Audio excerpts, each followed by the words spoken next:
নীলাদ্রি যখন MA last year, Chhanda তখন second ইয়ারের স্টুডেন্ট। নীলাদ্রির সাবজেক্ট ইংরেজি সাহিত্য আর ছন্দা বাংলায় অনার্স। ইংরেজিতে খুব কাঁচা ছিল ছন্দা, তাই ইংরেজি টিউশন নেওয়া প্রয়োজন হয়ে পড়ল তার। খোঁজ খবর নিয়ে নীলাদ্রির কাছে টিউশন পড়া শুরু করলো সে।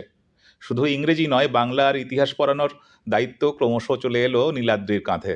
আর্টসের নামকরা স্টুডেন্ট নীলাদ্রি, তাই সেকেন্ড ইয়ারের স্টুডেন্টকে বাংলা, ইংরেজি, ইতিহাস কোনো কিছু পড়ানোই তার কাছে কোনো ব্যাপার ছিল না। আর যেহেতু সব সাবজেক্ট পড়ানো শুরু হলো, তাই সপ্তাহে একদিনের জায়গায় 3 দিন শুরু হলো টিউশন। নীলাদ্রি শুধু ভালো স্টুডেন্টই ছিল না, দেখতেও সুন্দর, আর গলা কাঁপিয়ে কবিতা আবৃত্তিও করতো সে। পতঙ্গ যেমন আগুনে ঝাঁপ দেয়, ছন্দাও তেমনি নীলাদ্রির মায়ার আবর্তে ঝাঁপ দিল। মাঝখানের কিছুদিনের কথা বাদ দেওয়া যাক। নীলাদ্রি ইউনিভার্সিটির পাঠ শেষ করে এক কলেজে পড়াতে শুরু করলো, আর ছন্দা সে বছর থার্ড ইয়ারে ড্রপ দিল। ড্রপ দেবার কারণ, তখন তার পেটে 3 মাসের বাচ্চা। বলা বাহুল্য, সেই সন্তানের পিতা ছিল নীলাদ্রি। ছন্দা তার প্রেগন্যান্সির খবর নিয়ে নীলাদ্রির কাছে আবদার করেছিল বিয়ের জন্যে। সেদিন নীলাদ্রি এক কথায় বিয়ের প্রস্তাব নাকচ করে অ্যাবর্শনের পরামর্শ দিয়েছিল।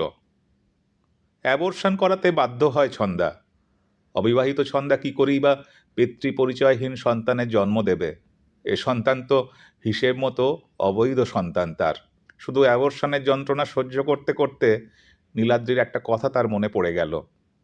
একদিন পড়াতে পড়াতে নীলাদ্রি বলেছিল, ভালোবাসার সন্তান কখনো অবৈধ হতে পারে না। সে সন্তান যদি বিয়ের বাইরেও হয় তাও। বরং বিয়ের পর ভালোবাসা না থাকলে শুধু যৌন আনন্দজাত সন্তান অবৈধ। 25 বছর পরের ঘটনা। দৈবক্রমে নীলাদ্রির ছেলে আর ছন্দার মেয়ে এক কলেজে পড়ে, আর তাদের মধ্যে প্রেমের সম্পর্ক। প্রেম করলেও তারা দুজনেই চায় বিয়ে তাদের দুপরিবারের সম্মতিতে সামাজিকভাবে হোক। নীলাদ্রির পরিবার থেকে কোনো অসুবিধে নেই, কিন্তু ছন্দাদের বাড়ি থেকে একটা শর্ত আছে। ছেলের বাবাকে বাড়ি এসে বিয়ের প্রস্তাব দিতে হবে। ছন্দা প্রথম থেকেই জানতো তার মেয়ে যার সঙ্গে প্রেম করছে সে হচ্ছে নীলাদ্রির ছেলে। অন্যদিকে নীলাদ্রি কিন্তু জানতো না ছন্দার মেয়ের আসল পরিচয়। যাই হোক, নির্দিষ্ট দিনে নীলাদ্রি এসে পৌঁছলো ছন্দাদের বাড়ি।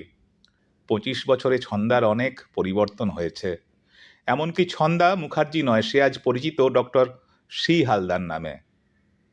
সাধারণ আলাপচারিতার পর নীলাদ্রি তার ছেলের সঙ্গে ছন্দার মেয়ের প্রসঙ্গ উত্থাপন করলে ছন্দা মৃদুস্বরে জানালো, বিয়েতে তার কোনো আপত্তি নেই, তবে নীলাদ্রিবাবুর আপত্তি থাকতেও পারে, কারণ তার মেয়ে এক অবৈধ সন্তান। চমকে উঠলেও সামলে নিল নীলাদ্রি।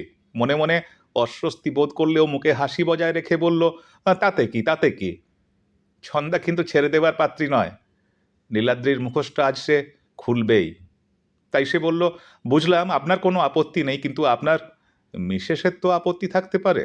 নীলাদ্রি বলে, তা বলেছেন বেশ, একবার তার সঙ্গে কথা বলে আপনাকে ফাইনাল জানাচ্ছি। মনে মনে নীলাদ্রির ইচ্ছে এখান থেকে বের হতে পারলে ঠান্ডা মাথায় বিয়েটা বন্ধ করাবে।